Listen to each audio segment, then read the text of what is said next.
Hello नमस्कार मेरे प्यारे साथियों। मैं नितिन गुप्ता एक बार फिर से आप सभी का स्वागत करता हूं आपके अपने यूट्यूब चैनल गुरुकुल इंडिया पर। साथियों, इस वीडियो में हम बात करने वाले हैं आपके जी के जीएस के बहुत ज़्यादा महत्वपूर्ण प्रश्नों की। ये प्रश्न आपके सभी एग्ज़ाम के लिए इम्पोर्टेंट हैं। अगर आप किसी भी कम्पिटेटिव एग्ज़ाम की तैयारी कर रहे हैं तो आपके लिए बहुत ज़्यादा महत्वपूर्ण होने वाले हैं। ठीक है, तो वीडियो के अंत तक ज़रूर बने रहेंगे। वीडियो अच्छी लगती है तो क्या है, एक लाइक ज़रूर करेंगे और अपने सभी साथियों तक शेयर कर देंगे, जिससे कि क्या है और भी साथियों तक इसका लाभ पहुंच सके। ठीक है, चैनल पर पहली बार आए हैं, किसी भी कम्पिटेटिव एग्जाम की तैयारी करें, चैनल को सब्सक्राइब कर बेल आइकन को प्रेस जरूर करेंगे और ऑल पर क्लिक कर देंगे, जिससे कि इस चैनल पर कोई वीडियो आती है तो उसका नोटिफिकेशन आप तक तुरंत पहुंच सकेगा। तो मैं बता दूं आपको, ये किसी एक पार्टिकुलर एग्जाम के लिए नहीं है, आपके सभी एग्जाम के जहां पर जी के जीएस पूछी जाती है वहां पर आपके सभी एग्जाम के लिए महत्वपूर्ण है। ठीक है, तो ध्यानपूर्वक समझते हुए चलेंगे, नोट करते हुए चलेंगे। ठीक है, जहाँ तक प्रयास होगा मैं आपको समझाता हुआ चलूँगा। ठीक है, अगर कोई भी डाउट रह जाता है तो कमेंट बॉक्स में आप पूछ सकते हैं। चलिए पहला क्वेश्चन देख लेते हैं हम कि ग्रीन हाउस प्रभाव में कौन सी गैस की प्रमुखता होती है। तो किसकी प्रमुखता होती है बताएंगे, oxygen, carbon dioxide, nitrogen, hydrogen. तो ग्रीन हाउस गैस में किसकी जो है सबसे ज़्यादा प्रमुखता होती है, तो बिल्कुल बता देंगे किसकी होती है, कार्बन डाइऑक्साइड, CO2 की बात करेंगे। ठीक है, CO अलग होती है, कार्बन मोनोऑक्साइड होती है, लेकिन जो ग्रीन हाउस गैस प्रभाव है उसमें कई सारी गैस होती हैं, SO2 भी होती है, और जो मुख्य होती है वो आपकी CO2 होती है। ठीक है, जिससे ग्रीन हाउस गैस प्रभाव पड़ता है। जैसे मैं बता दूं ग्रीन हाउस गैस प्रभाव क्या होता है कि हमारे वातावरण में एक आप कह सकते हैं, जैसे मैं एक कोई कांच का बॉक्स होता है जिसमें कोई गैस नहीं होती है। ठीक है, उसमें केवल कार्बन डाइऑक्साइड या कोई गैस होती है। अब उसमें क्या होता है कि जैसे सूर्य का प्रकाश होता है तो उसके अंदर क्या है, गर्मी पैदा हो जाती है, तो वो ग्रीन हाउस गैस प्रभाव पड़ता है। इसी प्रकार ये बड़े वातावरण में जैसे हमारा पृथ्वी है उसके अंदर सूर्य की किरण आती हैं। ठीक है, तो क्या है वो कार्बन डाइऑक्साइड के कारण जो है वो बाहर नहीं जा पाती हैं, तो वो क्या है आपका ग्रीन हाउस गैस प्रभाव पड़ता है। ठीक है, चलिए बात करेंगे कि निम्नलिखित में से कौन सी पेट्रोलियम मोम है, मधु मोम, कार्नोवा मोम, पैराफिन मोम या जोजोबा मोम। बिल्कुल इसका आंसर आप लगाएंगे, बिल्कुल ऑप्शन लगाने वाले हैं सी, पैराफिन मोम। तो जो पेट्रोलियम मोम है वो आपकी पैराफिन मोम है। ठीक है, LPG गैस सिलेंडर में कौन सी गैस सबसे अधिक होती है, तो मीथेन, प्रोपेन, ब्यूटेन या एथेन। बिल्कुल आपको पता है क्या है, आपका ब्यूटेन होती है। ठीक है, क्या होती है आपकी, ब्यूटेन होती है। बात करें अगले क्वेश्चन की कि अंतरिक्ष रॉकेट में कौन सा ईंधन प्रयुक्त होता है, गैस ईंधन, रासायनिक ईंधन, नाभिक ईंधन, ठोस ईंधन। तो क्या है, देखिए जो अंतरिक्ष में रॉकेट होते हैं उसके लिए कौन सा ईंधन प्रयुक्त किया जाता है, तो क्या इसका आंसर आप लगाएंगे, बिल्कुल ठोस ईंधन आपका प्रयोग किया जाता है। ठीक है, बात करेंगे अगले क्वेश्चन की कि सूर्य की असीमित ऊर्जा का स्रोत क्या है, नाभिकीय संलयन, नाभिकीय विखंडन, ऑक्सीकरण या आपका दंड केंद्र।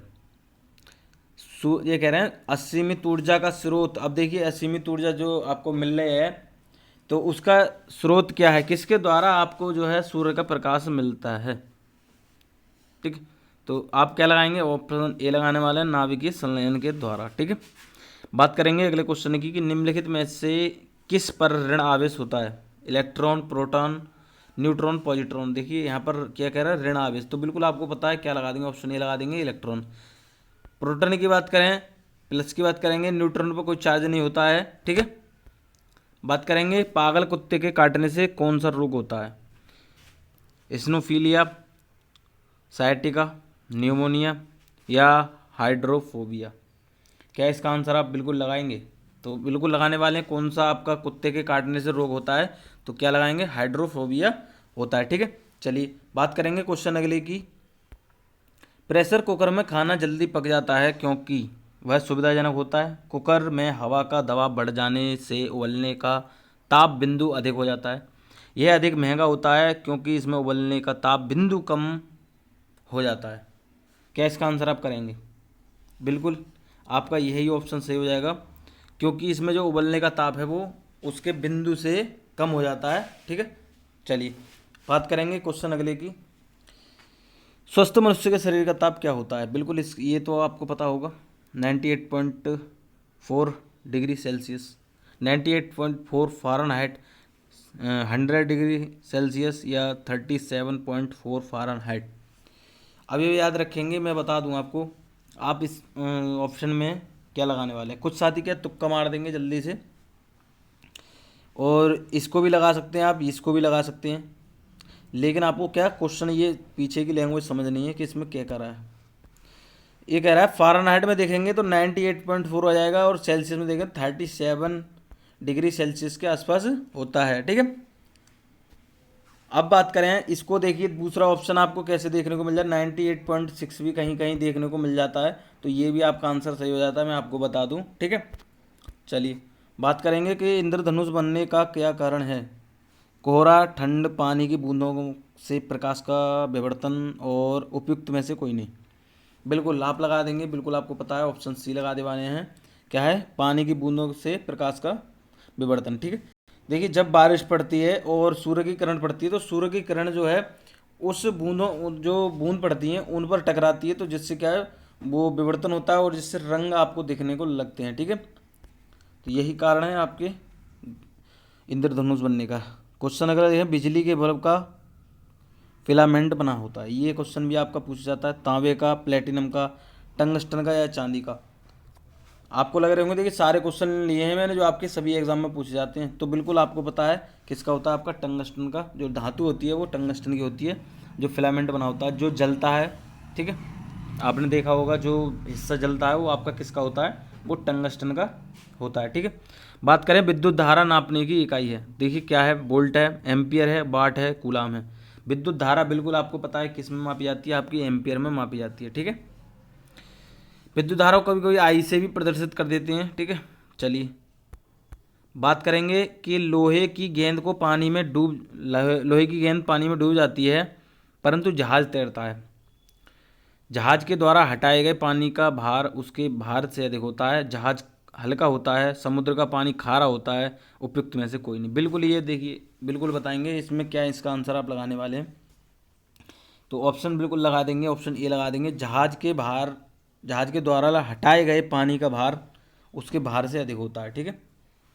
बात करेंगे क्वेश्चन अगले की कि यांत्रिक ऊर्जा को विद्युत ऊर्जा में किसके द्वारा बदला जाता है। अमीटर, ट्रांसफार्म, गैल्वेनोमीटर, या डायनामो।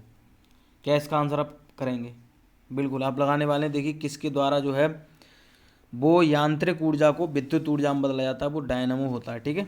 क्या होता है, डायनामो। बात करेंगे क्वेश्चन अगले की कि कोयले की किस किस्म में मूल पादप द्रव्य के अविगेय अवशेष पाए जाते हैं। तो एंथ्रोसाइड, लिग्नाइट, पीट, या बिटुमिन। ये आपके देखिए कोयले के जो प्रकार हैं, ठीक है। अब इसमें ये बताना है कि ऐसी कौन सी किस्म है जो द्रव्य में अभिज्ञेय अवशेष पाए जाते हैं, ठीक है, जो द्रव्य में पाए जाते हैं। तो इसका क्या आंसर आप करने वाले हैं, तो बिल्कुल आपका ऑप्शन सी सही हो जाएगा। क्या हो जाएगा, सी, पीट, ठीक है। बात करेंगे मानव शरीर में कितने प्रतिशत जल पाया जाता है, बिल्कुल ये तो आप आंख बंद करके बता देंगे कितना होता है आपका। तो मैं बिल्कुल बता दूं, देखिए मैं एग्जैक्ट बताऊंगा, जो आपका आंसर सही होता है वो आप लगाने वाले हैं, बिल्कुल ऑप्शन पी लगाएंगे, 67%। देखिए और जल की हम बात करें पृथ्वी पर तो 71% पाया जाता है, लेकिन यहाँ मनुष्य के शरीर की बात करें तो 67% आपका जल पाया जाता है, ठीक है।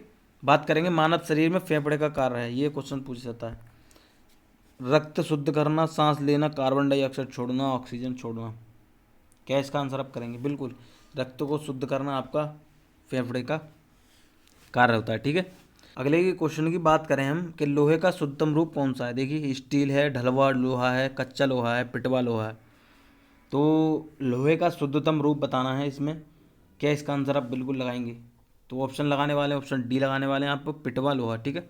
तो लोहे जो कह सकते हैं शुद्ध लोहा जो बनता है वो आपका क्या है, पिटवा लोहा होता है। बात करेंगे क्वेश्चन अगले, जोड़ों का दर्द गठिया किस कारण होता है।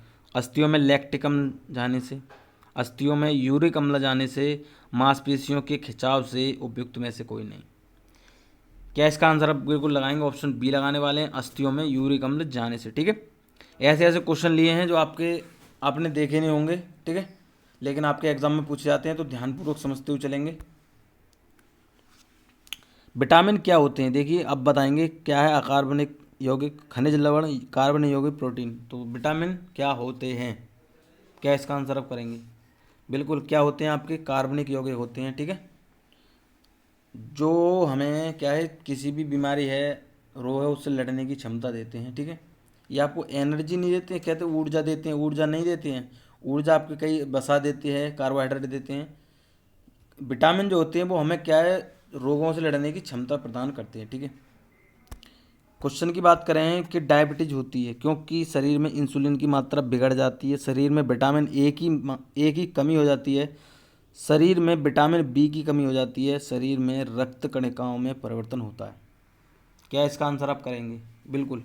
लगाने वाले देखिए क्या ऑप्शन ए लगाएंगे। आपको पता है कि शरीर में जब इंसुलिन की मात्रा है वो बिगड़ जाती है, बढ़ जाती है कह सकते हैं आप, ठीक है, जो मतलब बैलेंस नहीं रहती जिस प्रकार एक मनुष्य में होना चाहिए, तब आप क्या शुगर, इसको डायबिटीज को शुगर भी कहते हैं कि शुगर की बीमारी होती है, ठीक है। चलिए बात करेंगे किस विटामिन की कमी से रिकेट्स रोग होता है। ये आपको पता है बिल्कुल, vitamin A, B, C, D. Rickets होता है बिल्कुल हड्डियों से संबंधित रोग होता है, ये आपको विटामिन डी से संबंधित होता है, ठीक है। क्या होता है? विटामिन डी से संबंधित होता है। बात करेंगे क्वेश्चन के लिए कि कौन सा रोग जीवाणु द्वारा नहीं होता। कौन सा रोग जीवाणुओं द्वारा नहीं होता है? तो किसके द्वारा? देखिए हैजा है, चेचक है, क्षय है या प्लेग है। तो जीवाणु के द्वारा कौन सा रोग नहीं होता आपका? तो बिल्कुल आपका कौन सा नहीं होता है? चेचक नहीं होता है, ठीक है। चलिए क्वेश्चन की बात करें कि रक्त का थक्का जमने में कौन सा विटामिन सहायक होता है। बिल्कुल विटामिन ए, के, सी, वी। क्या लगाएंगे? बिल्कुल विटामिन के होता है, ठीक है। ए आपका जो रतौंधी रोग होता है उसकी कमी को रोकता है, विटामिन ए, ठीक है। सी जो है स्कर्वी रोग होता है उससे संबंधित होता है, ठीक है। चलिए बात करेंगे कि पौधों में प्रकाश संश्लेषण की क्रिया के बाद क्या मुक्त होता है। पानी की वाष्प, carbon dioxide, oxygen, carbon dioxide और पानी की वाष्प। प्रकाश संश्लेषण की क्रिया के द्वारा क्या मुक्त होता है? तो बिल्कुल आप लगा देंगे ऑप्शन सी, ऑक्सीजन। ये आपको पता है बिल्कुल, ठीक है। बात करेंगे क्वेश्चन अगले की, निम्नलिखित में से कौन सी धातु अन्य धातुओं के साथ अमलगम बनाती है। सीसा है या रागा है, जिंक है या पारद है। तो आप लगाएंगे पारद, ठीक है। चलिए बात करेंगे जब दो समांतर दर्पणों के बीच कोई वस्तु रख दी जाती है तो बनने वाले प्रतिबिंबों की संख्या होती है 2, 1, 6 अनंत। कितनी संख्या हो जाती है उसकी? क्या हो जाती है आपकी? अनंत हो जाती है। क्या दोबारा समझेंगे क्वेश्चन को। जब दो समांतर दर्पणों के बीच कोई वस्तु रख दी जाती है तो बनने वाले प्रतिबिंबों की संख्या, ठीक है, दो समांतर दर्पण हैं उनके बीच में कोई वस्तु रखी जाएगी तो उसकी जो प्रतिबिंब बनेंगे वो अनंत बन जाएंगे, ठीक है। बात करेंगे क्वेश्चन अगले की कि क्लोरोफिल क्या कार्य करता है। पौधों में पोषण क्रिया करना, पत्तियों की नमी से रक्षा करना, जड़ों की रक्षा करना, उपरोक्त सभी। क्लोरोफिल की बात कर रहे हैं, बिल्कुल आपका क्या है? पौधों में पोषण क्रिया करना। चलिए बात करेंगे वायरस से फैलने वाले रोग कौन सा है। चेचक, वायरिया, हीमोफीलिया, टिटनेस। कौन सा आपका? चेचक है, ठीक है। चलिए बात करेंगे अगले क्वेश्चन की कि दूरदर्शन के संकेत एक निश्चित दूरी के बाद नहीं मिल सकते क्योंकि संकेत दुर्लभ है, एंटीना दुर्लभ है, वायु संकेत को शोषित कर लेती है, पृथ्वी की सतह वक्राकार है। क्या इसका आंसर आप करेंगे? बिल्कुल क्या करने वाले हैं? ऑप्शन डी लगाने वाले हैं, पृथ्वी की सतह वक्राकार है, ठीक है। ऐसे करके कह सकते हैं आप, ठीक है। चलिए तो साथियों आज क्वेश्चन इतने ही रखते हैं। कमेंट करके ज़रूर बताएंगे आपको ये क्वेश्चन कैसे लगे, आप ऐसे क्वेश्चन और देखना चाहते हैं, ठीक है। तो बिल्कुल कमेंट करके ज़रूर बताएंगे इन क्वेश्चनों में से आपने कितने ठीक किए, आप कितने क्वेश्चनों को जानते हैं, ठीक है। तो कमेंट करके ज़रूर बताएंगे। वीडियो अच्छी लगी है, क्वेश्चन अच्छे लगे तो वीडियो को लाइक ज़रूर करेंगे, अपने सभी साथियों तक शेयर जरूर कर देंगे। चैनल पर पहली बार आए हैं, किसी भी कम्पिटेटिव एग्जाम की तैयारी कर रहे हैं, चैनल को सब्सक्राइब कर लेंगे, साथ ही साथ बेल आइकन को प्रेस कर लेंगे जिससे कोई वीडियो आती है उसका नोटिफिकेशन आप तक तुरंत पहुँच सकेगा, ठीक है। तो जुड़े रहिए गुरुकुल इंडिया के साथ, मिलते हैं अगली वीडियो में अच्छे कंटेंट के साथ। वीडियो देखने के लिए बहुत बहुत धन्यवाद।